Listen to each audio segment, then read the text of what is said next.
Go eat on the street like a beggar. My son Richard shouted furiously when I tried to sit at the restaurant table. I took a deep breath, signaled the waiter, and replied with a calmness that even I did not expect from myself. That is fine, but then you are the one who will have to leave. The words came out of my mouth with a serenity that surprised me. All the diners in the restaurant, the Imperial Crown, turned to stare at us. Richard froze, his face red with shame. His wife Sarah dropped her glass of wine, and the drink spilled onto the immaculate white tablecloth. What my son did not know was who I really am. My name is Mr. Robert Miller, and I am 65 years old. That night everything was about to change forever. But first I need to tell you how I got to that moment, because what happened after my words was something that no one, absolutely no one, expected. It all started 3 hours earlier when Richard called me on the phone. Dad, I want to invite you to dinner at the best restaurant in New York City. I have something to celebrate and I want you to be there. His voice sounded different, almost mocking, with a tone I did not recognize in my own son. But as always, I wanted to believe that Richard was finally including me in his successful life. I prepared myself with such care for that night. I put on my best suit, a navy blue one that I had bought years ago downtown but rarely used. I combed my hair carefully. I put on a mild cologne and even wore the cufflinks that had belonged to my father. May God rest his soul. I wanted to look presentable for my successful son. Richard had prospered a lot in recent years. He was the regional manager of a large multinational company. He lived in a huge house in the Upper East Side, the most exclusive neighborhood in the city, and his wife Sarah only wore clothes from European designers. But with me, with his own father, Richard was increasingly cold and distant. The family Sundays that used to be sacred in our culture were now just a distant memory. He did not even invite me to Christmas parties anymore. I arrived at the Imperial Crown restaurant just in time at 8 o'clock at night. It was an incredibly elegant place located in Manhattan with embroidered white tablecloths, bohemian crystal glasses, and waiters dressed in impeccable suits. The kind of place where a single dinner costs more than $1,000 per person. A place I knew very, very well, although Richard had no idea about this. When I asked for Mr. Richard Miller's table, the waiter named Anthony looked me up and down. My navy blue suit, despite being my best garment, looked modest compared to the elegant clothes of the other men in the room. Some wore Rolex watches, others wore Italian shoes that cost more than 3 months of an average worker's salary.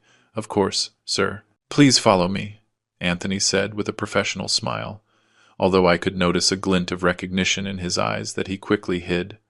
I walked behind him, feeling the curious gazes on me. Some people whispered, probably wondering what a man like me was doing in such an exclusive place. In this city class, differences are very visible, and I clearly did not seem to belong to that world of privilege. Richard was already seated at a central table with Sarah. She was wearing a very expensive red dress that she had surely bought at some boutique on Fifth Avenue, and jewelry that shone under the chandelier lights. I recognized the earrings. They were Cartier and were easily worth $15,000. As I approached, I noticed something that froze my blood. There was no chair for me. The table was perfectly set for 2 people with 2 sets of silverware, 2 glasses, 2 plates. But there was no place for a third. "Hello, son," I said with a forced smile, waiting for him to get up to give me a hug or at least explain where I would sit. In our family, we always greet with a hug, especially between father and son. But Richard looked at me with a smile that did not reach his eyes. "Oh, Dad, you arrived." He did not get up. He did not greet me warmly. Sarah did not even look up from her appetizer plate. It was a monumental lack of respect, something that goes against all the values with which I had raised him. "And my chair?" I asked, feeling the discomfort growing in my chest like a ball of fire. "Your chair." Richard began to laugh. But it was not a happy laugh. It was cruel, ruthless, full of poison. "Dad, I did not invite you to dinner. I invited you to see how successful people live so you understand the difference between us and you." I felt as if I had been hit in the stomach with a baseball bat. People at nearby tables began to pay more attention to our conversation. An elegant couple stopped eating to look at us. A group of businessmen interrupted their business talk. "Son, I do not understand," I murmured, trying to keep my dignity intact. My voice trembled, but I struggled to keep it steady. "You do not understand." Richard raised his voice, and several more diners turned to see us. "Dad, look at yourself. Look at this place. Do you really think you belong here? We dine here every week. We spend more in one night than you earn in a whole month working. Sarah finally spoke without looking up from her glass of French wine. Richard, do not be so hard. Your dad is not to blame for being poor or for being the way he is. Those words hurt more than my own son's. The humiliation was so intense that I felt tears forming in my eyes. But there was something they did not know, something I had kept secret for all these years, and that night the secret was about to come to light in the most spectacular way possible. Richard, please, I whispered, trying to control the tremor in my voice. I just wanted to spend time with you. It has been months since we talked as father and son. Do you remember when you used to go to my house on Sundays and we ate burgers together? My son leaned back in his chair, crossing his arms as if enjoying my discomfort. His attitude was one of absolute superiority, like a king looking at a beggar. Talk about what, Dad? About your boring life? About how you spend your days watching soap operas in your apartment in Queens? About how you have to take the subway and the bus because you do not have a car? People at nearby tables were not even pretending not to listen anymore. An elegant couple at the next table exchanged looks of pity towards me. A young waiter stopped nearby, clearly uncomfortable with the situation but not knowing how to intervene. I felt heat rising up my neck, but something inside me told me to stay calm. Son, I work hard. I have always worked hard to get ahead in life, I replied, trying to maintain my dignity. I do not have much money, it is true, but I have my pride. I have my honor as a man. Sarah let out a scornful laugh, and her accent of a rich girl from the Upper East Side became more evident. Pride, Mr. Robert? Excuse me, but what do you have to be proud of? You live in a 2-room apartment, take public transport, and buy your clothes at the flea market. I do not want to offend you, but that is the reality. Each word was like a stab, but what hurt the most was seeing the satisfied smile on my son's face. How had he become this cruel person? Where was the sweet boy I had raised with so much love and sacrifice? The same boy I taught to ride a bike in Central Park, whom I helped with his homework every night, whom I took to church every Sunday. Dad, continued Richard, raising his voice so more people could hear, the truth is that I am ashamed to introduce you as my father. Look at Sarah. Look how she dresses, how she speaks, how she behaves. That is the woman who corresponds to someone like me, to someone of my social level. Sarah smiled arrogantly and adjusted her dyed blonde hair. It was obvious she had spent a fortune on beauty treatments. Her red dress must have cost more than $10,000, and her shoes were from an Italian brand I knew very, very well. Too well, in fact. Sarah comes from an important family, Richard continued proudly. Her dad owns 3 luxury car dealerships in Texas. She studied at an Ivy League university, speaks 3 languages, and understands business. And you? What can you teach me? How to survive on $700 a week? The tears threatened to spill from my eyes, but I held them back. A man of my generation does not cry in public. We were taught to be strong, to endure, but this was too much. There was something Richard did not know, something Sarah did not know, something no one in my family knew, and that night was about to change their lives forever. The waiter, Anthony, approached our table discreetly. I had known him for years, although he could not say anything at that moment. He looked at me with concern in his eyes, and I could see it hurt him to witness this humiliation. "Do you wish to order anything else?" he asked politely, addressing Richard. "No, thanks," Richard replied abruptly. "My dad is not going to have dinner with us. In fact, I think it is time for him to leave. This place is for people who can afford it, not for—" He stopped, but we all knew what he was going to say. "But son," I murmured, "I thought you said you wanted to celebrate something with me. I thought we were finally going to spend time together like before, like when you were a child and you told me all your dreams." Richard laughed again, and that sound pierced my heart like a knife. "Celebrate with you, Dad? What I am celebrating is my promotion, my new position as regional director, my successful life. Do you think I want to celebrate that with someone who reminds me where I come from? Sarah and I belong to a different social level than yours. We are no longer working class. Now we are part of the elite." "Richard is right," Sarah added, taking a sip of her wine that cost $500 a bottle. "We frequent these places because we can afford them. We have money, education, and social class to be here. It is nothing personal against you, Mr. Robert, but there are differences that cannot be ignored. You come from the bottom, we are already at the top." I looked around the restaurant. It was truly beautiful. The crystal chandeliers shone softly, creating a magical atmosphere. The paintings on the walls were original works of art by renowned artists. I could recognize an authentic masterpiece. The live piano music created a perfect ambiance. Every detail had been carefully selected to create the most elegant experience possible. "This restaurant is really beautiful," I commented in a low voice, admiring the architectural details, the moldings on the ceiling, the Italian marble floor. "Of course it is beautiful," Richard replied arrogantly. "It is the most expensive in all of New York City. The waiting list for a table here is 3 months. But when you have money and connections like us, doors open." "I have pull here." Sarah nodded enthusiastically. "We know the manager, the chef, and even the owner. Well, Richard knows the owner personally. That is why they always give us the best table, the one in the center where everyone can see us. It is important that the right people see us in the right places." A small smile appeared on my lips. If they knew the truth about who really knew the owner of that restaurant, if they knew who that owner really was. "Dad, why are you smiling like that?" Richard looked at me suspiciously. "Do you find it funny that I am explaining to you how the real world works? Do you find your own humiliation amusing?" "No, son," I replied calmly, my smile growing a little more. "I was just thinking that you are right about one thing. There are differences that cannot be ignored, but maybe they are not the differences you think." Richard frowned in confusion. "What are you talking about?" I stood up slowly, feeling the weight of my 65 years, but also feeling an inner strength I had not felt in a long time. "You are right that there are differences between us, son. But the biggest difference is not money. It is respect. It is humanity. It is remembering where you come from and who helped you get where you are. Look, old man." Richard raised his voice even more, and now practically the whole restaurant was looking at us. "I am not going to keep listening to your poor man's sermons. I am tired of your cheap morality. If you have no money, if you achieve nothing in life, that is your problem, not mine. I did achieve success. I did go far." The tears now flowed freely down my face, and I no longer cared to hide them. "Do you know what is the saddest thing about all this, Richard?" My voice broke. "That I sacrificed everything for you. I worked double shifts for years to pay for your college. I sold the only car we had so you would have money when you went to study abroad. Your mother, may she rest in peace, left this world without having known a decent vacation because all our money went to your education. That was your decision." Richard replied coldly.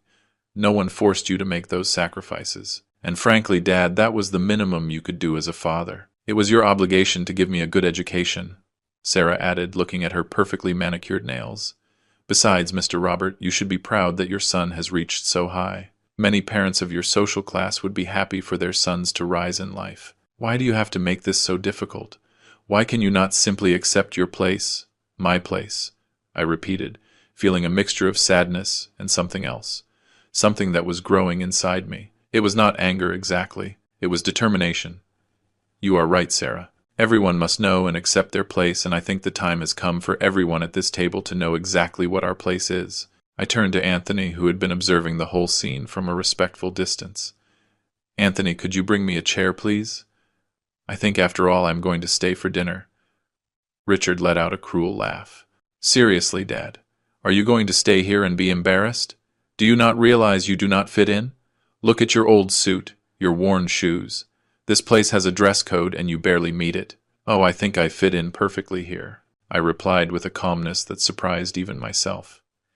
"In fact, I probably fit in better than you imagine." Anthony brought a chair and placed it at the table. I could see a small smile on his lips, as if he knew what was about to happen. I sat down elegantly, unfolded the napkin, and placed it on my lap.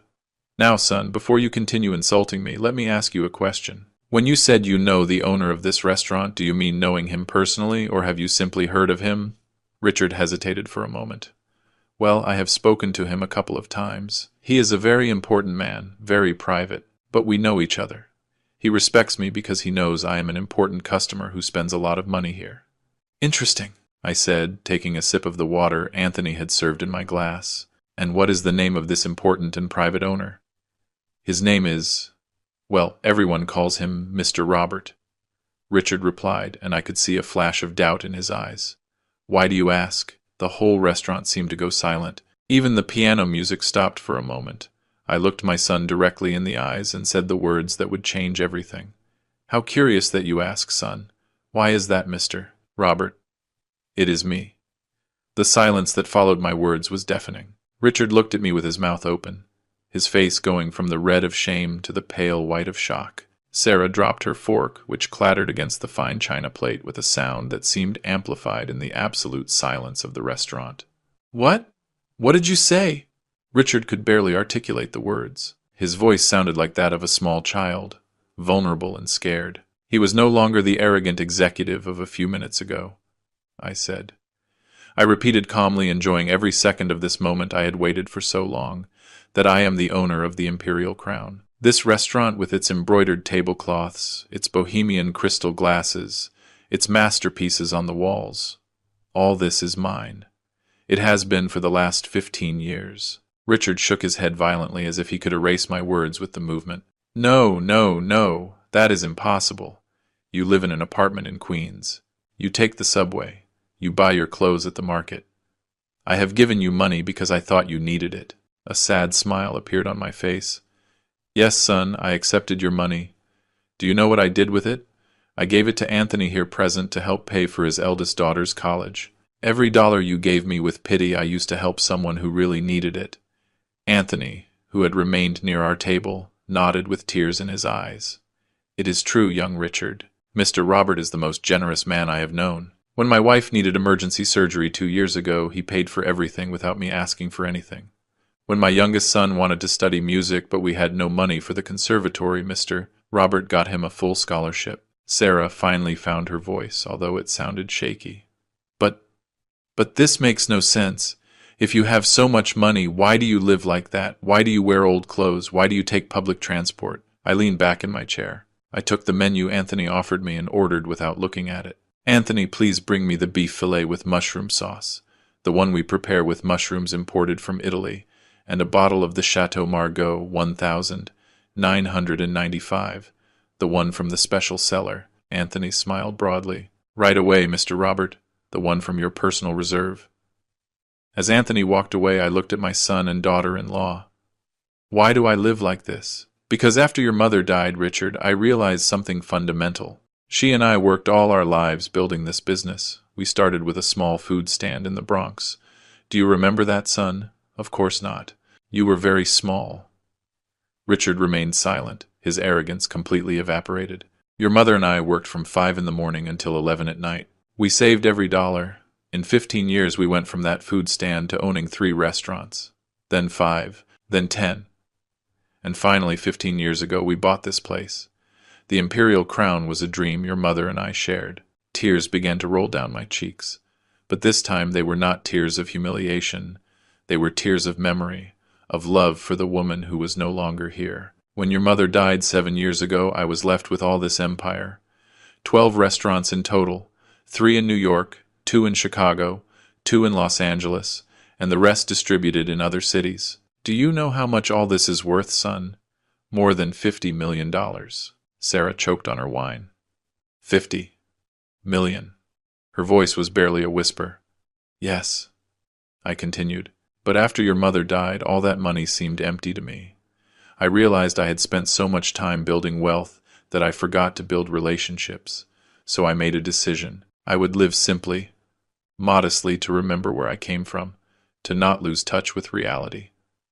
I leaned forward, looking directly into my son's eyes. "I wanted to see, Richard, if you would love me for who I am, not for what I have. I wanted to know if the son I raised with so much love and sacrifice would keep the values your mother and I taught him, the values of humility, respect, and gratitude." "Dad, Richard tried to speak, but I stopped him with a gesture of my hand. "Let me finish. During the last 5 years since you got your job at that multinational company, I have seen you change. I have seen you become colder, more distant. You stopped visiting me. You stopped calling me. And when you finally called me, it was only to brag about your new house, your new car, your trips to Europe." Anthony returned with my food and wine. He served it with the same professionalism as always, but I could see in his eyes that he was enjoying this moment as much as I was. When the other diners saw the wine I had been served, several murmurs of surprise ran through the restaurant. That wine cost $2,500 a bottle. I took a sip, savoring the rich taste I had learned to appreciate over the years. "This wine is from my personal collection. I have more than 500 bottles in this restaurant's cellar. Some are worth more than $5,000 each. But do you know what, Richard? I would rather drink a glass of lemonade prepared by your mother at our old food stand than all the fine wine in the world. Sarah had started crying silently. Her perfect makeup began to run, and for the first time since I met her, she looked human, vulnerable. Mr. Robert, I did not know. Richard never told me you had had a food stand. He told me he came from a middle-class family. Ah, I said ironically. So Richard lied to you about his origins? He was so ashamed of where he came from that he had to invent a different story. Richard buried his face in his hands. Dad, forgive me, I do not know what to say. Do not say anything yet, I replied firmly, because I have not finished yet. You see, son, during these last 5 years I have been watching you. I have been at your company parties mixing with the waiters, seeing how you treated the service staff. I have gone to events where you were staying in the shadows, listening to how you talked about me with your colleagues. Richard's eyes opened with horror. What? You have been? Yes, I interrupted. I heard when you told your boss your father had died. I heard when you told your friends you came from a rich family in Texas. I heard when you mocked the workers in your office because they could not afford vacations in Europe. I stood up, feeling all the force of my indignation.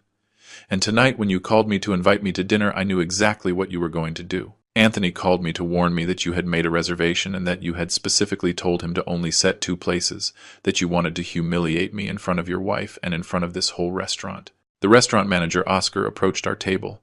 He was a man of about 50, elegant and professional. Does Mr. Robert need anything? Yes, Oscar, I replied. Please bring the folders I prepared. The ones in my office. Oscar nodded and disappeared towards the back of the restaurant. While we waited, I looked at the other diners. Many of them were regular customers I knew well. Some were successful businessmen. Others were politicians.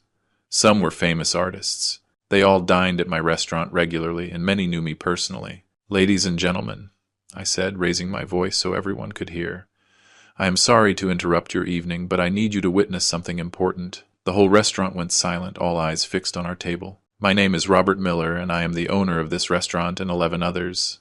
Many of you know me. We have shared conversations. I have heard your stories. I have celebrated your successes, and I have comforted your failures. For me, this restaurant has never been just a business.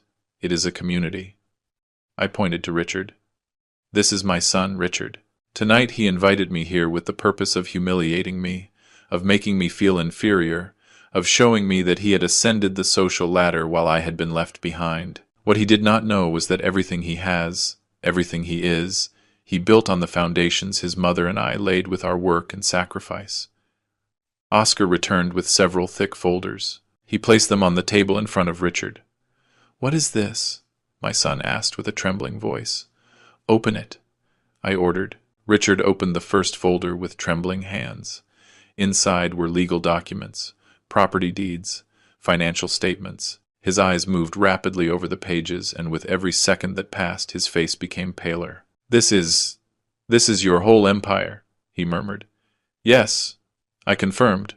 12 restaurants valued at $50 million. But there is more. Open the second folder. The second folder contained a will. The will I had prepared 3 years ago when I thought Richard was still the son I had raised. That will, I explained, left everything to you, the whole empire your mother and I built. But that version is dated 3 years ago. Now open the third folder. Richard opened the third folder, and what he saw there made tears finally flow from his eyes. It was a new will dated 2 weeks ago. This new will, I said with a firm voice, leaves 80% of my fortune to a charitable foundation I established in your mother's name. A foundation that will help low-income families start their own businesses just as we did. And the other 20%, Sarah whispered.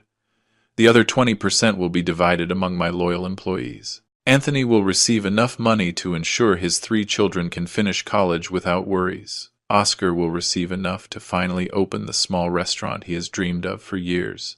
And so with each of the 200 employees who work in my restaurants. And me? Richard asked, his voice broken. What do you leave me? I sat down again, tired suddenly. I leave you the most valuable lesson I can give you, son. I leave you the opportunity to learn what success really means, what humility means, what respect means.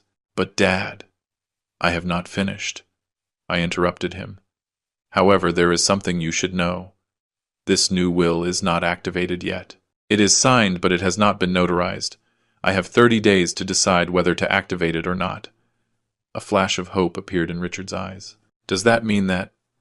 It means, I said slowly, that you have exactly 6 months to prove to me that the son your mother and I raised still exists somewhere inside you. 6 months to prove you can change. What do I have to do? Richard leaned forward, desperate. Tomorrow you will resign from your executive job. You will start working here at the Imperial Crown as a waiter. You will earn the minimum wage that all new waiters earn, $2,000 a month. Sarah screamed. What? That is ridiculous. Richard earns $20,000 a month at his current job. I know, I replied calmly. And you, Sarah, will also have to work. Anthony told me that the St. Mary nursing home needs volunteers. You will spend 20 hours a week there caring for the elderly, helping them with their daily needs. I am not going to clean old people, Sarah protested, horrified. Then, I said simply, you will not see a single dollar of my fortune. It is your decision. Richard looked at Sarah, then looked at me. I could see the internal battle reflected on his face, his pride, his arrogance, his sense of superiority, all fighting against the reality of what was at stake. Also, I continued, you will move out of your house in the Upper East Side. I have arranged an apartment for you in Queens, not far from where I live. It is a modest place with 2 bedrooms similar to the one you thought was my only home. This is crazy. Sarah stood up, her face red with fury. You cannot force us to live like poor people. I am not forcing you to do anything, I replied calmly. It is your choice. You can continue with your current life, with your job, your house, your lifestyle. But then when I die, my fortune will go completely to charity. Or you can accept my proposal, spend 6 months living differently, and maybe, just maybe, recover not only the inheritance but something much more valuable, your humanity. Richard stood up slowly. Tears ran freely down his face now. Dad, do you really think I am so bad, so lost? My heart broke seeing my son like this, but I knew I had to be strong. I do not think you are bad, son. I think you are lost. I think in your search for material success, you forgot what really matters. And yes, I think if I do not do something drastic now, I will lose you forever. I accept, Richard said suddenly. Sarah looked at him with disbelief. What? Richard, you cannot be serious. I accept, Richard repeated louder this time. I will do whatever you ask, Dad. I will work as a waiter. I will live in a modest apartment. I will do whatever is necessary to prove to you I can change. I stood up and walked towards my son. We were face to face now, and I could see in his eyes something I had not seen in years. Genuine humility. Then tomorrow at 8 in the morning, you will report here. Oscar will be your supervisor. You will learn every aspect of the business from the bottom. You will clean tables, wash dishes, serve customers, and you will do it with a smile and with respect. I will do it, Richard promised. I turned to Sarah. And you? Are you willing to be part of this? Sarah looked at me with eyes full of tears and rage, but finally nodded. I will do it, but only because I love Richard. That is enough for now, I said. Love is a good start. I took out my wallet and put several bills on the table. This will cover your dinner, and Richard, tomorrow when you arrive, you will not arrive in your BMW. You will take the subway like I do every day. You will learn what it means to be like 90% of the population of this city. As I prepared to leave, Anthony approached and whispered to me, Mr. Robert, are you sure about this? It is very hard. It has to be hard, Anthony, I replied in a low voice. It is the only way to save my son. I began to walk towards the exit, but stopped and turned one last time.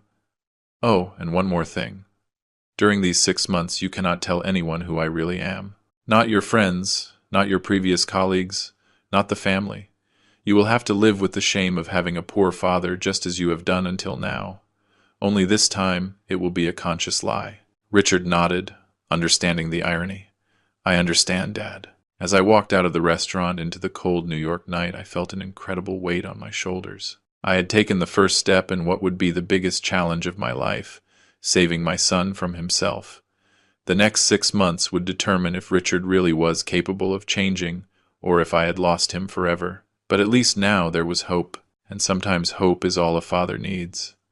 The alarm clock rang at 6 in the morning. Richard reached out his hand instinctively to turn it off, but instead of touching his Italian mahogany nightstand, his hand hit a cheap plastic table. Reality hit him like a bucket of cold water. He was no longer in his mansion in the Upper East Side. He was in a two-bedroom apartment in Queens, with thin walls through which he could hear the neighbors arguing. Sarah was awake beside him, staring at the ceiling with red and puffy eyes. It was obvious she had spent the night crying. "I cannot believe this is happening," she murmured without looking at him.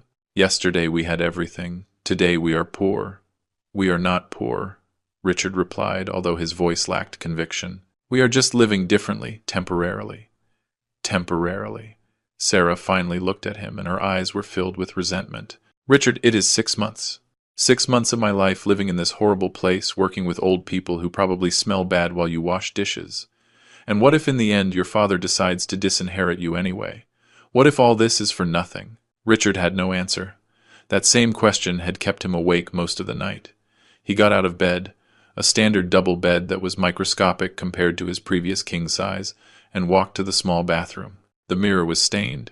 The shower barely had water pressure, and the towels were rough and old. While he showered with water that alternated between freezing and lukewarm, Richard thought about how he had reached this point. When exactly had he begun to despise his father?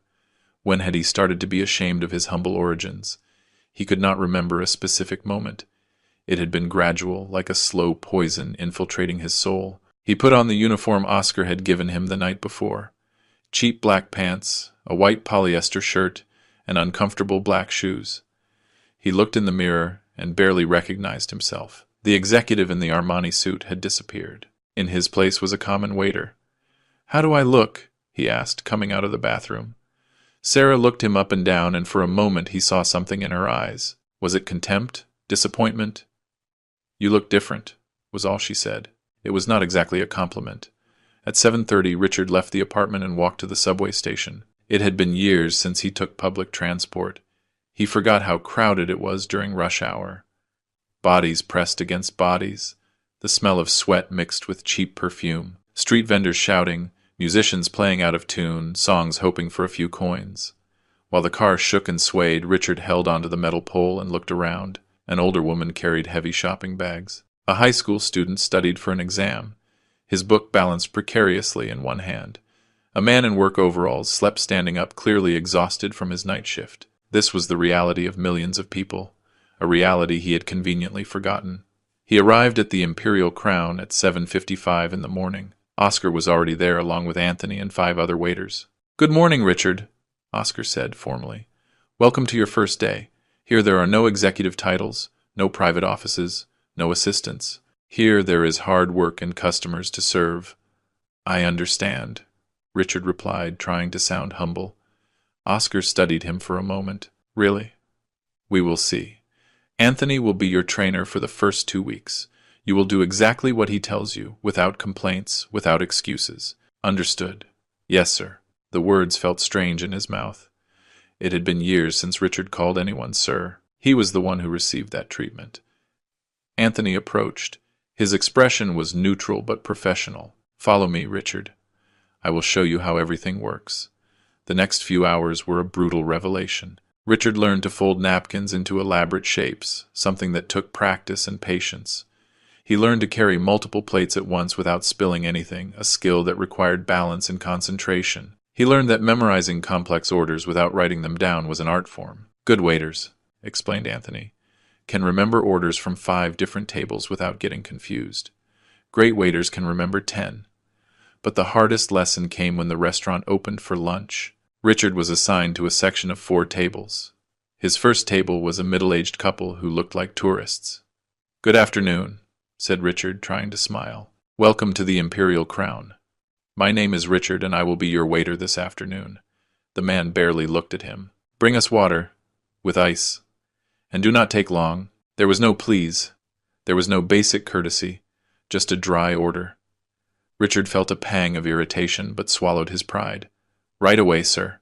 While he filled the glasses with water in the service area, Anthony approached. "How does it feel?" he asked with a small smile. "Feel? Humiliating," admitted Richard. Anthony nodded. "That is exactly how you made your father feel last night." Remember? He asked you for a chair, and you treated him as if he were less than human. The words hit Richard like a slap. He was right. Absolutely right. He took the water to the table and while serving spilled a little on the tablecloth. "Careful, idiot," shouted the man. "Are you new or what?" "Yes, sir. I am very sorry. I will bring a clean tablecloth immediately." No, it is fine. But be more careful now. Take our order." During the next 6 hours, Richard experienced what it really meant to work in customer service. He had to endure complaints about food arriving too hot or too cold. He had to smile when a customer called him to complain that his steak was exactly as ordered, but I do not like it anyway, so bring me another one. He had to clean up when a small child knocked his orange juice all over the table and floor. He had to run from one side to another, his feet hurting in those cheap shoes, sweating through his polyester shirt, and worst of all, he had to do it all with a smile. At 3 in the afternoon, during a brief break, Richard sat in the employee area completely exhausted. Anthony sat next to him and offered him a cheeseburger he had brought from home. "Eat, you need energy. The dinner shift is even busier." Richard took the burger, and at that moment he realized something. It was the best burger he had eaten in years. Not because it was gourmet or prepared by a famous chef. It was delicious because he needed it, because he had earned it with his work. "Anthony," said Richard after swallowing, "I want to ask you something. How do you do it?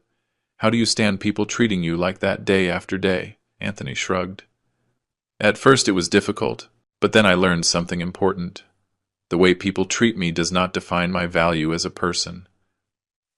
I know who I am. I am a father who works hard to support his family. I am an honest man who does his job with pride. What rude customers think of me does not change that. But does it not make you angry? Do you not want to yell back?"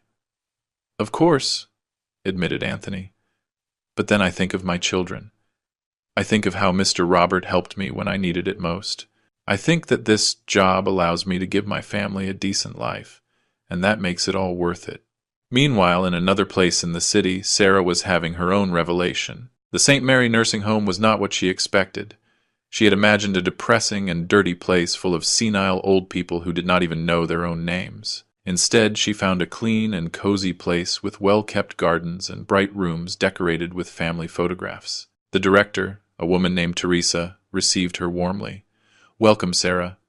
Mr. Robert told us about you. He told us you would be helping here for the next 6 months." "Yes," Sarah replied coldly. "I am here because I have no choice." Teresa looked at her with understanding. "Many of our volunteers start like that, but most end up staying because they want to, not because they have to. Come, I will introduce you to some of our residents." Sarah was taken to the common room where several elderly people were sitting in comfortable chairs, some knitting, others reading, some simply looking out the window. "This is Mrs. Carroll," said Teresa, introducing a woman of about 80 with perfectly combed white hair. Mrs. Carroll was a primary school teacher for 45 years. Carroll smiled and her eyes shone with intelligence. "Nice to meet you, dear. Are you the new volunteer?" "Yes," Sarah replied, surprised that this woman seemed so lucid. "I did not expect that." "Well, did not expect that we could hold a conversation." Carol laughed softly. "Many young people think that because we are old, we are stupid. But let me tell you a secret. We have more experience and wisdom in our little fingers than most young people in their whole body." During the next few hours, Sarah was assigned to help with various tasks. She helped Mr. Ernest, an 85-year-old former engineer, walk through the garden. She listened as he told her stories of how he had helped build some of the first subway lines in the city in the 60s. She helped Mrs. Lucy write a letter to her granddaughter who lived in California. She read the newspaper aloud to Mr. Frank, whose eyesight was no longer what it used to be, and slowly something began to change inside her. These were not just unimportant old people. They were people with incredible stories, with rich and complex lives, with wisdom earned through decades of experience. Mrs. Carroll told her about how she had taught more than 2,000 children to read throughout her career. Mr. Ernest showed her old photographs of the subway construction, pointing to himself as a young engineer with a yellow helmet. Mrs. Lucy told her about how she had raised 5 children alone after her husband died in a work accident. When Sarah left the nursing home at 5 in the afternoon, she felt emotionally exhausted, but in a way she had never experienced. It was not the physical exhaustion of a day of shopping on Fifth Avenue, it was the exhaustion of having really connected with other human beings, of having listened to their stories, of having mattered even for a moment in their lives. That night, Richard and Sarah met in their small apartment. Both were exhausted, both had sore feet, both had stories to tell. "How was your day?" asked Richard, sitting heavily on the worn sofa that came with the furnished apartment. "It was unexpected," admitted Sarah. "The old people are incredible, Richard. They have so many stories, so much wisdom. Mrs. Carroll told me something I cannot get out of my head." "What did she say?" "She said she can see my soul, that my soul is hungry not for food or money, but for purpose. She asked me what I had done in my life that really mattered, something I could be proud of on my deathbed." Richard remained silent. "And what did you answer?" "I could not answer anything," whispered Sarah, tears forming in her eyes. "I realized I have done nothing, absolutely nothing. I have lived 32 years on this planet, and I have not done a single thing that really matters." Richard took her hand. "I felt the same today.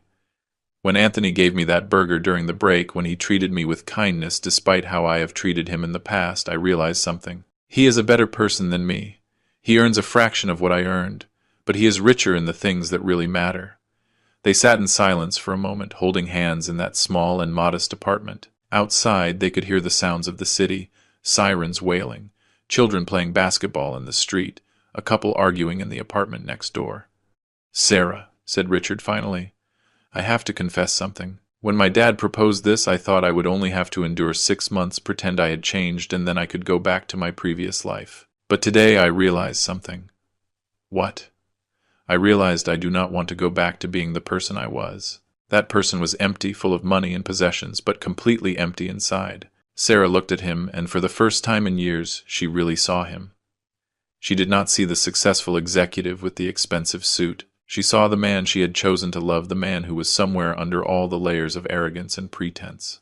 "I do not want to go back to being who I was either," she admitted. "But I am afraid, Richard. I am afraid that if we change too much, we will not recognize each other." "Then we will change together," replied Richard, squeezing her hand, "and we will know each other again, but this time as real people, not as the people we pretended to be." However, their transformation was far from complete. The biggest test was still to come. And it arrived 2 days later when Richard was serving during lunch and saw someone enter whom he recognized immediately. It was Michael, his former colleague from the multinational company. Michael was accompanied by 3 executives, clearly on an important business lunch. Richard felt panic. Should he hide? Should he ask Oscar to switch him to another section? But before he could decide, Oscar approached. "Richard, table 7 is yours. There are 4 people." Table 7 was exactly where Michael and his colleagues had sat. There was no escape. With trembling legs, Richard approached the table. "Good afternoon, gentlemen. Welcome to the Imperial Crown. My name is Richard, and I will be your waiter this afternoon." Michael looked up from his menu, and his eyes opened with absolute shock. "Richard? Richard Miller?" There was no way to avoid it now. "Yes, Michael. It is me." The other 3 executives looked between Richard and Michael with curiosity. "Richard used to be one of our regional directors," explained Michael, clearly enjoying the moment. "One of the best, in fact." "What happened, friend? Did they fire you?" Richard could feel his cheeks burning with shame. All the eyes at the nearby tables were on him. This was the moment. He could invent a lie, say it was something temporary to protect his ego, or he could tell the truth. "I resigned," said Richard, keeping his voice steady. "I decided I needed a change in my life. I needed to learn humility." Michael laughed, but it was not a kind laugh. "Humility? Did you become a waiter to learn humility? That is ridiculous. Richard, you were one of us. You were someone important. And now what? Are you going to bring us water and clean our plates?" "Yes," replied Richard simply. "That is exactly what I am going to do." For a moment something passed between the 2 men. Michael saw something in Richard's eyes he had not seen before. It was not defeat. It was not shame. It was peace. It was the peace of someone who was finally being honest with himself. "Well," said Michael, finally, his tone a little less cruel, "then bring us 4 bottles of mineral water. And take your time. We are in no hurry." While Richard walked away towards the service area, he heard Michael talking to his colleagues. "Poor guy. Must have had some kind of existential crisis. He will probably go back to the corporate world in a few months." But Richard knew the truth. He was not having a crisis. He was having an awakening. And although the path ahead would be difficult for the first time in years, he felt he was walking in the right direction. 3 months had passed since that fateful night at the Imperial Crown. 3 months that felt like 3 years. Richard looked at himself in the mirror of the small apartment bathroom. He had lost weight. His face looked thinner with lines of tiredness around his eyes. But there was something different, too. His eyes had a clarity they had not had in years. "Richard, we are going to be late," called Sarah from the living room. She had also changed physically. She no longer wore elaborate makeup or designer clothes. Her hair, once dyed platinum blonde, now showed her natural dark brown roots.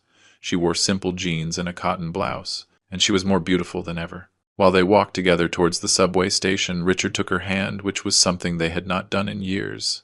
"How do you feel?" he asked her. "Tired," admitted Sarah. "Mrs. Carroll was very sick yesterday. I spent 3 extra hours with her, holding her hand while we waited for her daughter to arrive from Boston. Is she better now?" "Yes, thank God. But it made me think, Richard, that woman is 82 years old. She has lived an incredible life. She taught thousands of children to read. She raised 4 children alone after her husband died, and now she is in that nursing home waiting for her own children to visit her. And most of the time they do not come." There were tears in Sarah's eyes. Her daughter came yesterday only because they called her, saying it was an emergency, and when she arrived, the first thing she asked was how long she would have to stay. She did not ask how her mother was. She did not hug her. She just wanted to know when she could leave. Richard stopped in the middle of the sidewalk. "Sarah, I was exactly like that daughter, even worse. At least she came when they called her. I did not even answer my dad's calls." "I know," replied Sarah softly. "And me too. I avoided family gatherings because I thought your family was not refined enough for me. God, we were monsters." On the subway, squeezed between other passengers, Richard observed the people around him. A young father carried his sleeping son in his arms while his wife carried grocery bags. A student reviewed notes for an exam, her eyes tired but determined. An older man with calloused hands read a sports newspaper, probably returning from a night shift. These were the real people of New York, the people who worked hard every day, who fought for their families, who found joy in simple things, the people he had despised for years. "What are you thinking about?" asked Sarah, noticing his distant gaze. "I am thinking that for years I lived in a bubble. I thought success meant getting away from all this." He gestured toward the crowded car. "But now I realize that getting away from this was getting away from humanity, from real life." They arrived at the Imperial Crown just as Oscar was opening the doors. "Good morning, Richard, Sarah." He greeted them with a genuine smile. In these 3 months, Oscar had become something more than a boss. He was a mentor, almost a friend. "Good morning, Oscar," they replied in unison. "Richard, today you will have the main section, the center tables where the most demanding customers are. Do you feel ready?" 3 months ago, Richard would have panicked at that question. Now he nodded with confidence. "I am ready," and he was. He had learned not only the technical skills of being a good waiter, but something much more important. He had learned to serve with dignity, to find pride in a job well done, no matter what that job was. The lunch shift started quietly, but around 2 in the afternoon the restaurant filled up completely. Richard moved between the tables with Grace taking orders, serving food, anticipating customers' needs before they asked. At one table was a family celebrating their grandmother's birthday. Richard brought them a special dessert with a candle courtesy of the house, and the smile on the old woman's face when everyone sang happy birthday made all the effort worthwhile. At another table, a nervous young man was clearly about to propose to his girlfriend. Richard discreetly coordinated with the pianist to play the couple's favorite song at the exact moment. When the young man knelt down and took out the ring, the whole restaurant erupted in applause. These were the moments Richard had learned to value. Real human moments, genuine connections. As an executive, he had never experienced this. He had been too busy chasing promotions and bonuses to notice the real people around him. However, not everything was beautiful. At 3 in the afternoon, a group of 5 businessmen entered the restaurant. Richard recognized 2 of them. They were partners from his old company. "Good afternoon, gentlemen," he greeted professionally. "Welcome to the Imperial Crown." One of them, a man named Frank, stared at him. "Richard Miller, I cannot believe it. I heard the rumors, but I did not believe them. You are really working as a waiter." The other men at the table began to laugh. "Man, you must have screwed up big time to end up here," said another. "What did you do? Did you steal from the company? Did you mess with the boss's wife?" Richard felt the heat rise up his neck, but took a deep breath. Anthony had taught him how to handle difficult customers. "Gentlemen, would you like to hear the specials of the day?" But Frank was not ready to let him go. No, wait. You have to tell us. How is it that the great Richard Miller, the man who once closed a $5 million deal, is now waiting tables? It is like a soap opera. My personal life is exactly that, replied Richard calmly. Now, do you wish to order, or do you need more time with the menu? Frank leaned back in his chair, studying Richard. Do you know what is the most pathetic thing? That your wife also fell with you. I heard Sarah is working in a nursing home. Sarah, the queen of the Upper East Side, cleaning old people. It is almost poetic. Richard felt his hands clench into fists, but then he remembered something Mr. Robert had told him once when he was a child. Son, true strength lies not in hitting when you are provoked. It lies in maintaining your dignity when others try to take it away. My wife, said Richard slowly and clearly, is doing an incredible job helping people who need it. She is learning from people who have lived extraordinary lives. She is growing as a human being. If you consider that pathetic, then I really do not know what to tell you. Silence fell over the table. Frank seemed surprised by the answer. Wow, you really drank the Kool-Aid, right? Or are you acting because you know you cannot get another job? I am not acting, replied Richard. For the first time in my adult life, I am not acting. I am being real. It is liberating. He walked away before they could answer, his legs shaking slightly. In the service area, Anthony was waiting for him. I heard all that. You handled the situation perfectly. It did not feel perfect. It felt horrible. Of course it felt horrible, said Anthony. But what matters is how you responded. With dignity. With grace. Your father would be proud. My father. Richard looked around nervously. Has he been here? Mr. Robert comes every week, admitted Anthony with a smile. He sits at different tables, always disguised in some way. Sometimes he wears a hat and dark glasses. Other times he dresses like a tourist. But he is always watching. He has seen everything. Everything, confirmed Anthony. He has seen your progress. He has seen your mistakes. He has seen how you have grown. And not just you. He has also been watching Sarah at the nursing home. He has spies everywhere. He laughed. Your father is a very clever man. Richard felt a mix of emotions. Should he feel spied on, or should he feel comforted that his father cared enough to watch over him? That night, when Richard and Sarah returned to their apartment, they found a letter slid under the door. The envelope was made of fine and elegant paper, and the wax seal bore the initials R.M. Robert Miller. With trembling hands, Richard opened the letter. His father's handwriting was unmistakable, elegant but firm. Dear Richard and Sarah, began the letter. 3 months have passed since your journey began. I have been watching not only as a father, but as the owner of the restaurant and acquaintance of the nursing home where you work. I have heard reports from Oscar, from Anthony, from Teresa at the nursing home. But more importantly, I have seen with my own eyes. Richard continued reading aloud so Sarah could hear. I have seen Richard stay 2 extra hours to help clean up after a drunk customer vomited in the dining room. I have seen how you defended a new waitress when a customer treated her badly. I have seen how you have started arriving early to help set up the restaurant without anyone asking you. And Sarah, I have heard wonderful stories about you. Teresa tells me you have become the residents' favorite, that you spend your free time teaching them to use tablets so they can make video calls with their families, that you organized a surprise birthday party for Mr. Ernest when no one else remembered. Tears rolled down Sarah's cheeks as Richard continued. But I have also seen your moments of weakness. I have seen you argue about whether it is worth going on. I heard you, Sarah, when you told Richard you wanted to quit, that it was too hard. And I saw you, Richard, when you almost hit that customer who insulted your father without knowing that your father was sitting at the table next door watching. Richard remembered that incident from 2 weeks ago. A drunk customer had made derogatory comments about failed fathers who cannot support their children. Richard had been about to lose control, but Anthony had stopped him in time. I want you to know, continued the letter, that real change is not linear. It is not perfect. It is 2 steps forward and 1 step back. It is getting up every day and choosing to be better even when everything in you wants to give up. And that is exactly what you have been doing. But now comes the hardest part.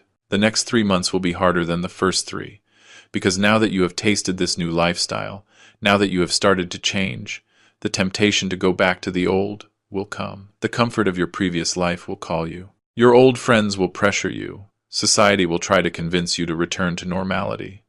This is my question for you. Will you keep going because you have to, Or will you keep going because you want to? Because if you are only doing it for the money, for the inheritance, then you have already failed. But if you are doing it because you really want to be better people, then you have already won, regardless of what happens to my fortune. The letter ended with, I love you both. I have always loved you. But now, for the first time in years, I also respect you. With love, Dad. Richard dropped the letter and covered his face with his hands. He sobbed, his body shaking with the force of his emotions. Sarah hugged him, and she was crying too. I am not doing it for the money, said Richard between sobs. Not anymore. I am doing it because I finally understand what my dad has been trying to teach me all my life. Me neither, added Sarah. Mrs. Carroll asked me last week what I would do if Mr. Robert decided to disinherit us completely. I told her the truth. I would stay at the nursing home anyway. I would stay because I finally found something that makes me feel useful, that gives meaning to my life. They sat on the floor of that small apartment, hugging, crying, but also healing. Healing from years of living fake lives, of chasing empty things, of measuring their worth by their bank account instead of their character. The next day, something extraordinary happened. Richard was serving lunch when a small boy, maybe 5 years old, spilled his orange juice all over the table and floor. The boy's mother looked mortified. I am so sorry. My son is very clumsy. Please do not charge us for this. Richard knelt down to the boy's level, who was about to cry. Hey, champion, do not worry. Do you know what? When I was your age, I spilled a whole pitcher of water on my mom's table, and she told me something I never forgot. What did she tell you? Asked the boy with a trembling voice. She told me accidents happen. The important thing is not the accident, but how we react afterwards. So let's clean this up together, and then we are going to keep enjoying our day. How about we clean this together? The boy's face lit up. Really? Really? Richard and the boy cleaned together, turning the task into a game. When they finished, the boy was laughing. The mother had tears in her eyes. Thank you. You do not know how much this means. Most people would have made us feel terrible. We are all human, replied Richard. We all make mistakes. The important thing is how we treat each other afterwards. While the boy and his mother were leaving, Richard felt a hand on his shoulder. He turned and saw an older man with a hat and dark glasses, but he would recognize that posture anywhere. Dad, he whispered. Mr. Robert took off his glasses and smiled. There were tears in his eyes. That was your moment, son. That was the moment I knew the transformation is real. It was not how you handled difficult customers. It was not how you worked hard. It was how you treated that little boy with kindness and dignity. That is how I treated you when you were a child, which I now see you finally understand why. Richard threw himself into his father's arms, and both cried right there in the middle of the restaurant. The customers watched, some with curiosity, others with understanding. Anthony approached silently and changed the sign on the table where Mr. Robert was to reserved, giving them privacy. I am so proud of you, son, whispered Mr. Robert. Your mother would be so proud. Dad, I have no words. I am so sorry for everything I said, everything I did. Shh! You do not need to apologize anymore. You have already proven it with your actions, and actions always speak louder than words. They sat together, father and son, in that restaurant that represented so much of their family legacy, and for the first time in years they simply talked. Not about business or money or social status. They talked about life, about love, about what really matters. And Richard realized that these 3 months, although brutally difficult, had been the greatest gift his father could have given him, the opportunity to find himself again. But the journey was not over yet. There were still 3 months left, and as Mr. Robert had warned in his letter, the next 3 months would be the true test. Because it is one thing to change when you have no choice. It is quite another to maintain that change when the doors open again. The question was, who would Richard be when he finally had the option to return to his previous life? That answer would determine not only his inheritance, but the rest of his life. The 5th month arrived with challenges none of them had anticipated. It was as if the universe was testing their commitment in the most cruel way possible. It all started when Sarah received a call from her old friend Valerie. Sarah, darling, where have you been? We have missed you at all our gatherings. We are having a brunch this Sunday at the country club. You have to come. Sarah looked at her reflection in the mirror of the small apartment, her hair now completely brown without expensive dyes, her skin without the weekly spa treatments she used to have, simple clothes bought at discount stores. Valerie, my life has changed a lot. I do not think I fit in those gatherings now. What are you talking about? I heard crazy rumors that Richard left his job and that you are living well, like normal people. But that cannot be true, right? Tell me they are just gossip. Sarah took a deep breath. It is not gossip, it is true. Richard works as a waiter and I work in a nursing home. The silence on the other end of the phone was deafening. Then Valerie laughed uncomfortably. Ah, I understand. It is like a social responsibility project or something, right? For Richard's company? How noble. But tell me when it ends so we can make real plans. It is not a project, Valerie. It is our life now. And do you know what? I am happier now than I was in all those years of superficial brunches and empty gossip. Wow. Valerie's voice turned cold. You do not have to be rude. If you prefer to live like a poor person, that is your decision. But do not act as if you were better than us. After hanging up, Sarah sat on the worn sofa and cried. Not because she missed that life, but because she realized how superficial all those friendships had been. When Richard came home that night, he found her still crying. What happened, love? She told him about the call with Valerie. Richard hugged her tight. I also received similar calls. Frank called me to offer help. He told me that if I needed money, he could get me a loan, as if I were some kind of charity case. And what did you tell him? I told him I did not need his help, that for the first time in my life I was exactly where I needed to be. But the temptations did not end there. A week later, Richard's former boss, the CEO of the multinational company, visited the Imperial Crown. Richard was cleaning a table when he heard a familiar voice. Richard Miller? What an interesting surprise. It was Mr. Charles, the most powerful man in the company, a tycoon who handled billion-dollar contracts. Mr. Charles. Richard straightened up, feeling the old instinct to act submissive before his former boss.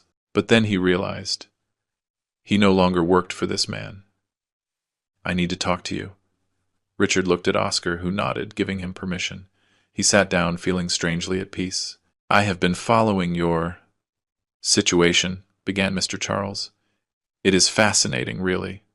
A brilliant executive. One of my best talents now waiting tables. Some say you had a nervous breakdown. Others say it is some kind of social experiment. It is none of those things, replied Richard calmly. It is a personal journey. I am learning humility, gratitude, and what it really means to work hard. Mr. Charles leaned back in his chair, studying Richard. Interesting, very noble, but also very foolish. Richard, you left a promising career. You were on your way to becoming national director. You would have earned more than $30,000 a month. And you threw it all away for... What? A lesson in humility? Yes, replied Richard simply. Exactly for that. Well, here is the deal. Mr. Charles leaned forward. I want you back. The company wants you back. We are willing to offer you a position even better than the one you had, Senior Regional Director. $35,000 a month. Company car, unlimited expense account, your own office on the executive floor. Richard's heart beat faster. $35,000 a month. It was more than 40 times what he earned now as a waiter. He could give Sarah the comfortable life again. They could go back to the Upper East Side, to the elegant restaurants, to the vacations in Europe. There is a condition, continued Mr. Charles. You have to start Monday, in 5 days. I know you are doing this 6-month experiment, but business does not wait. This offer expires in 5 days. Why the rush? Asked Richard, his mind working quickly. Because we have a massive contract with a European company that needs someone with your experience. If you do not accept, I will have to give the position to Frank, and frankly, you are better than him. That night, Richard came home in a state of complete agitation. He told Sarah about the offer. $35,000 a month, Sarah.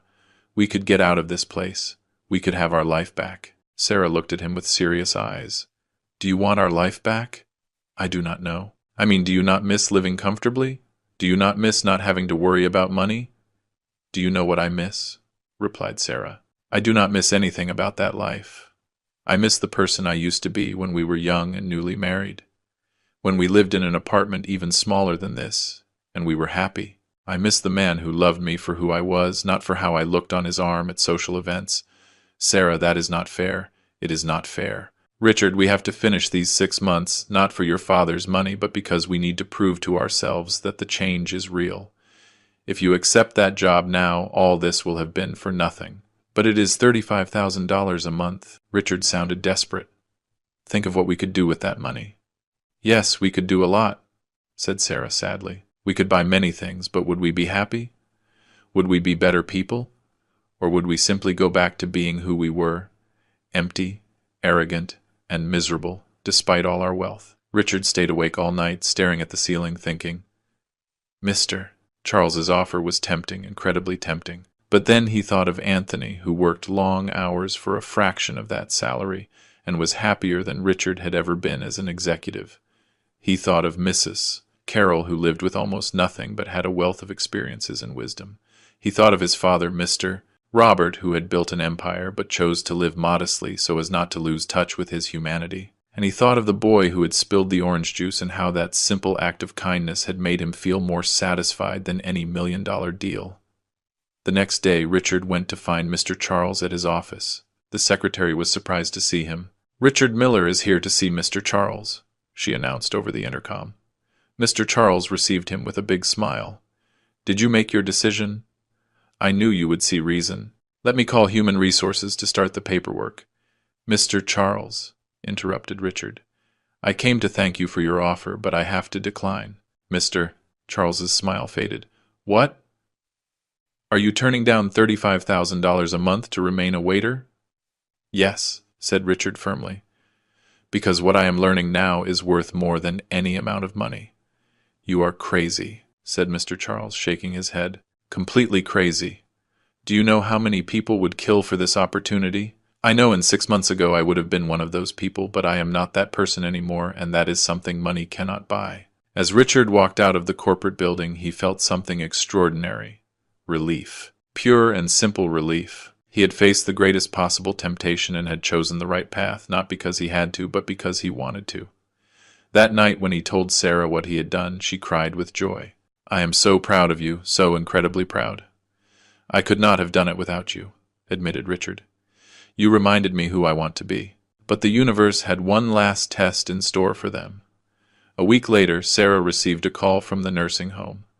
It was Teresa, and her voice sounded urgent. Sarah, you need to come now. It is Mrs. Carroll. She is dying. Sarah ran to the nursing home, her heart beating hard.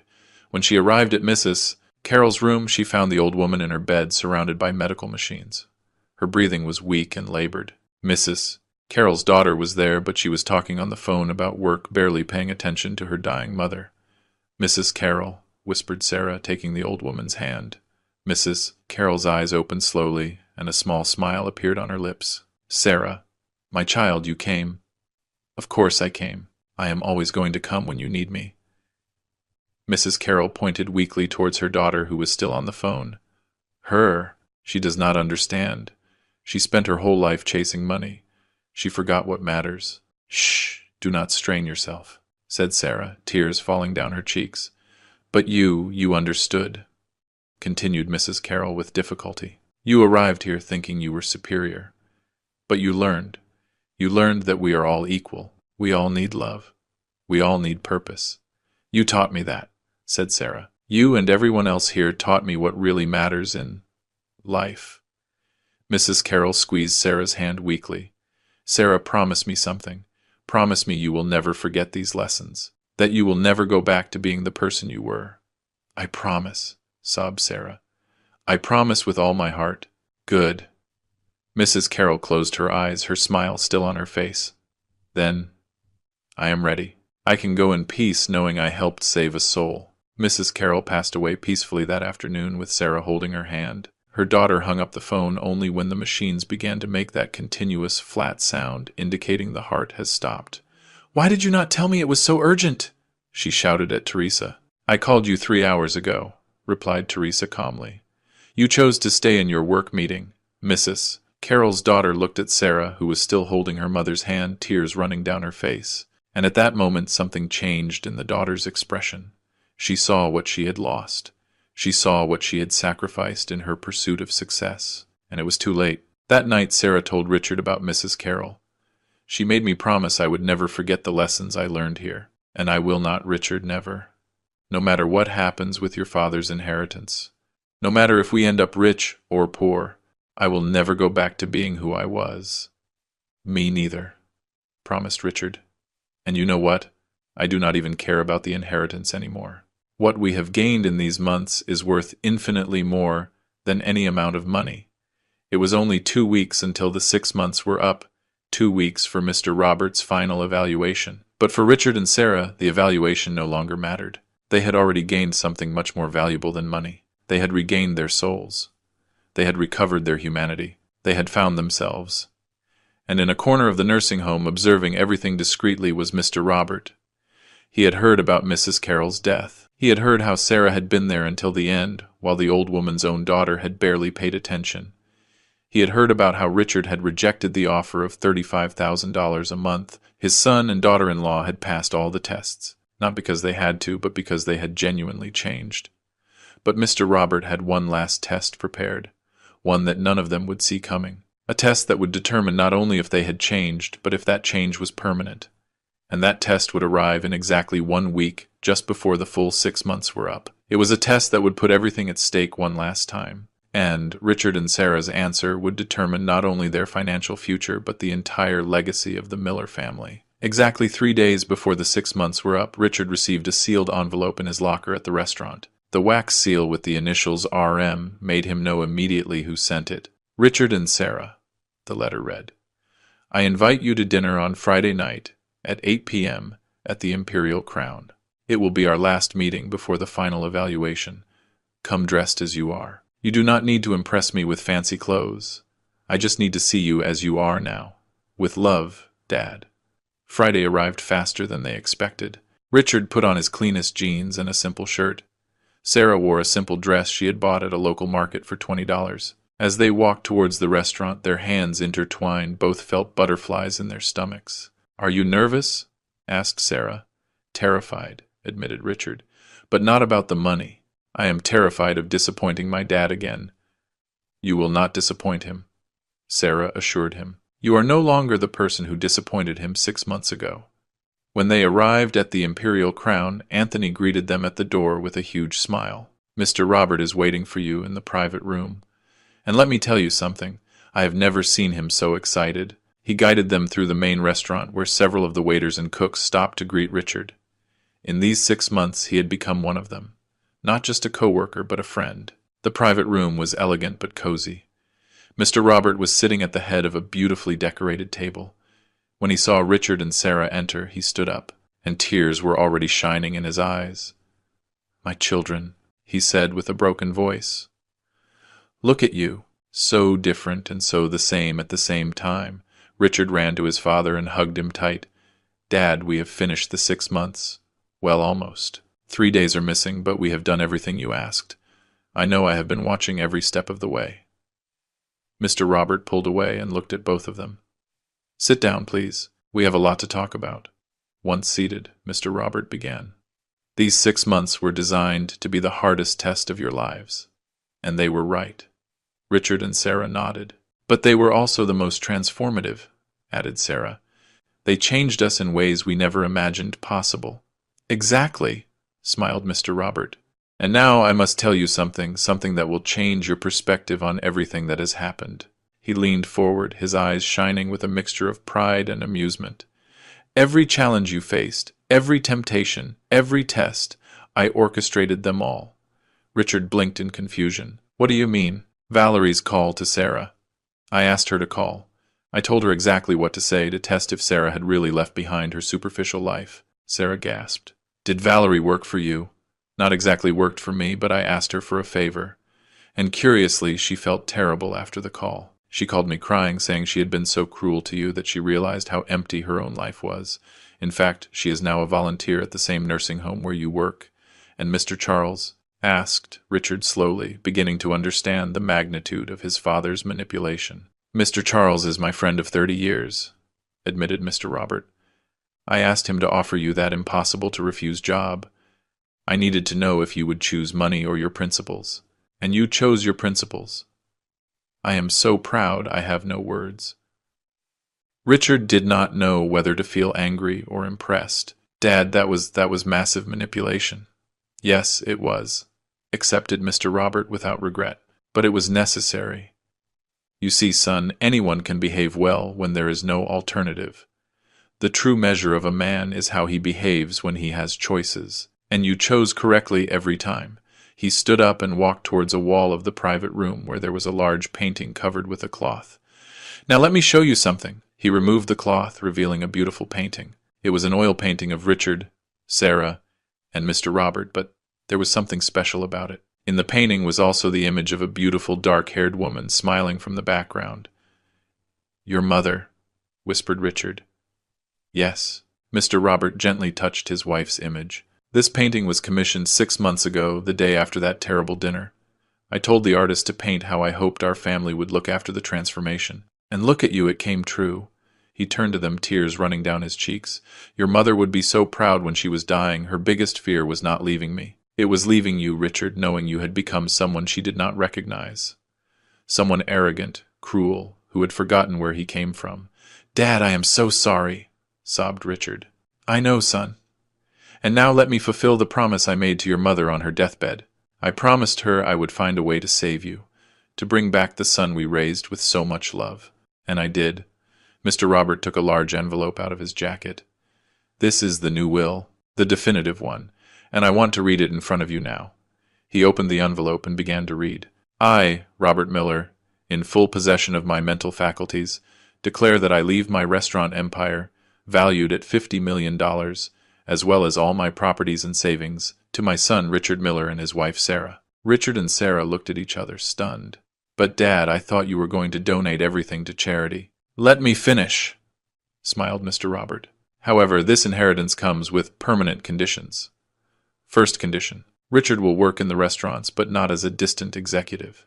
He will start as manager of the Imperial Crown, working side by side with the employees, knowing every aspect of the business from the inside. Second condition: 20% of all profits will go to a foundation in your mother's name, which will help low-income families start their own businesses just as we did. Third condition: every employee of the restaurants will receive annual bonuses based on total profits. No one working for the Miller family will live in poverty. Fourth condition: Sarah will continue her work at the St. Mary Nursing Home, but now as the paid director of a new program we will create, Bridges Between Generations, which will connect young volunteers with the elderly. The program will be funded by the restaurants. And the fifth and most important condition." Mr. Robert paused, his voice trembling. "Every year on the anniversary of that terrible dinner, Richard and Sarah will spend a full week living as they did these 6 months, living in that apartment in Queens, working as a waiter and volunteer. To never forget these lessons." Silence filled the room. Then Richard spoke, his voice firm and clear. "Dad, I accept all the conditions, but I want to add one more." "Which one?" "I want you to live with us. Not in that small apartment in Queens, but in a house. We will buy together a house big enough for a family, but modest enough to keep our feet on the ground. I want my future child to know his grandfather. I want to make up for all the years I wasted distancing myself from you." Mr. Robert could no longer contain his emotions. He cried openly, and Richard and Sarah joined him. They hugged, the three of them, a family finally healed, finally complete. "There is something else you should know," said Mr. Robert when they calmed down. "Anthony." As if he had been waiting for him, Anthony entered the room. But there was something different about him. He was wearing an elegant suit, not his waiter's uniform. "Richard, Sarah, meet Anthony Ramirez, my business partner. He owns 10% of all the restaurants. He is one of the richest men in New York." Richard almost fell off his chair. "What?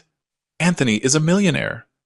Anthony smiled. "I did not start like that, mister.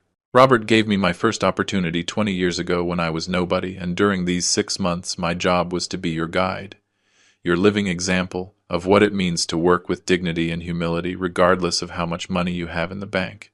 All this time," murmured Sarah, "all this time we have been surrounded by tests and lessons," completed Anthony. "And you passed them all. Mr. Robert not only taught you humility, he taught you to see people for who they are, not for how they look or how much they have." Mr. Robert stood up. "Now there is one last thing, follow me."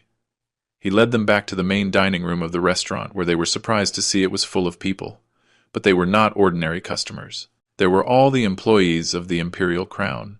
There were Teresa and the residents of the St. Mary Nursing Home who could travel, including Mrs. Carroll's daughter who had red eyes from crying. There was Oscar, the manager. There were the cooks, the dishwashers, the cleaning staff. "These are the people who really matter," announced Mr. Robert. "The working people who make our world work. And today I want you all to witness something special." He turned to Richard. "Son, I apologize for the harsh way I taught you this lesson, but I do not regret the result. You have returned to being the son your mother and I raised, the son of whom we can be proud." "No, Dad," replied Richard, his voice amplified by the respectful silence in the room. "It is you who saved me. You saved me from an empty life, from becoming a monster. You gave me the chance to change when many parents would have simply given up on their children." He turned to everyone present. "I want you all to know something. 6 months ago, I was the worst version of myself. I was arrogant, cruel, and despised anyone who was not on my social level. I humiliated my own father in this very restaurant. But these 6 months taught me something invaluable. We are all equal. The waiter, the CEO, the old man in the nursing home, the young student. We all have the same human dignity. We all deserve respect. And true success is not measured in dollars, but in the lives we touch and the people we help." The room erupted in applause. Anthony hugged Richard. Oscar patted him on the back. Teresa hugged Sarah. And in the middle of it all, Mr. Robert watched with deep satisfaction. His plan had worked. His son had returned. Mrs. Carroll's daughter approached Sarah, tears on her face. "My mother died happy thanks to you. Her last words were about how you had changed, how you had given her hope that people can transform. And she was right.